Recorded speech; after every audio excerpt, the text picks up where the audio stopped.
Hello guys, in this tutorial you will learn how you can invite your co-editors and contacts to join your workspace on Lovable AI, for example, to work with you on your app or website or online blog projects.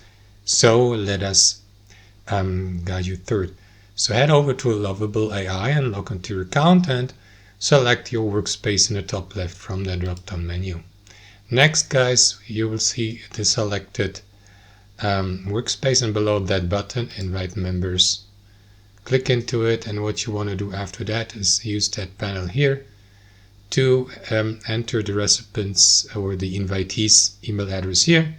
You may also assign a role below and send the invitation by clicking into this button, or alternatively guys, there's also this invite button here inside your workspace's people tab here to the left.